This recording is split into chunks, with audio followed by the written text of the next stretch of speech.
Welcome to London, home to red post boxes, Big Ben, Paddington Bear, and every year or so rumours also insist that it will soon be home to a Formula 1 race. But it won't, lads, and here's why.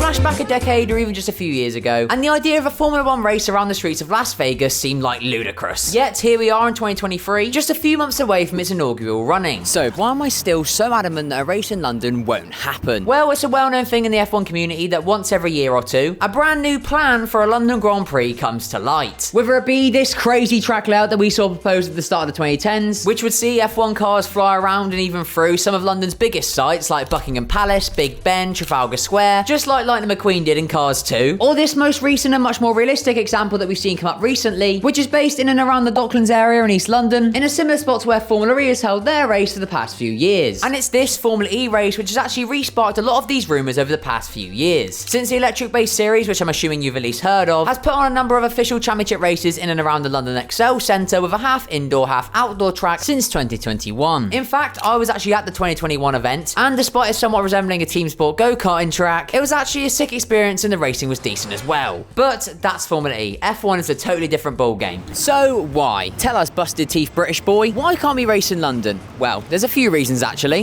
The first being a little known state-of-the-art historic racing track just 86 miles away called Silverstone. You may have heard of it. Now Silverstone has a contract to host the British Grand Prix until 2024. However, official sources from the track itself insist it's just a matter of time until an extension deal is reached, with Motorsport UK chairman David Richards saying, "I don't think there is any question that the deal will get done, but if the BRDC and Liberty are keen, it's just a matter of time."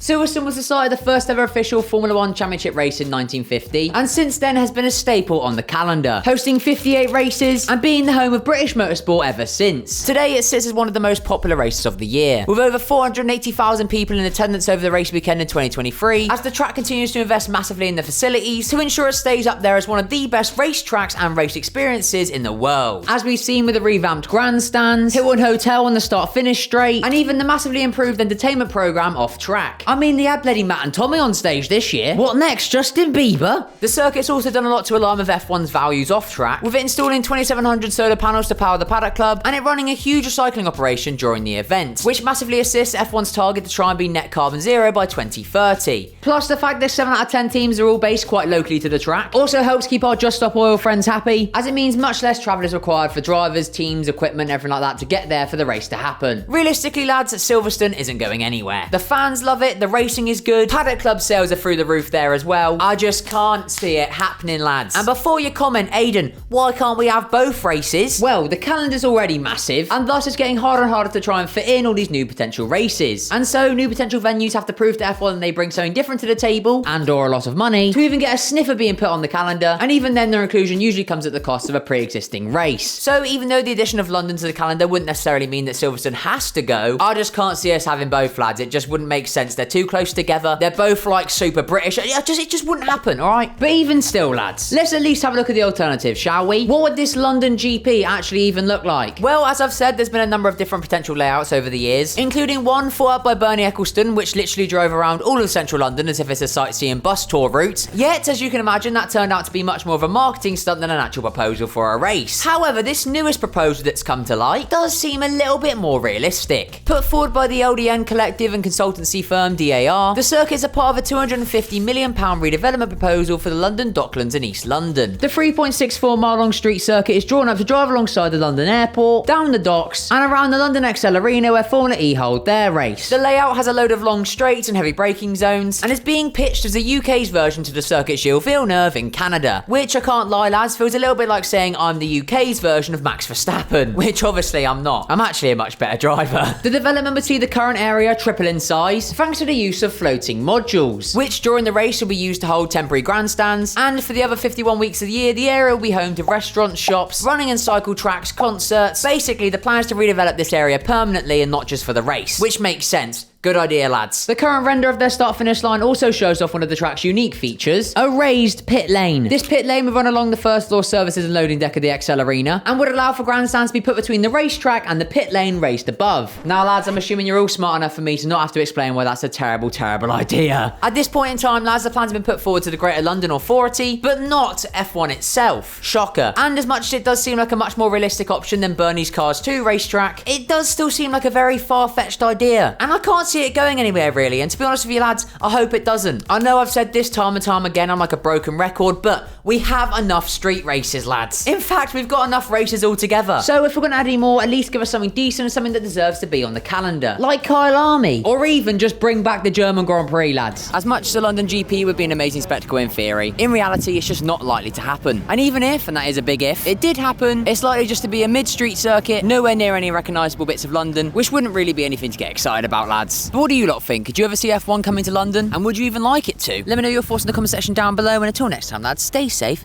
like the video, subscribe to the channel if you're new, and yeah, I'll see you later.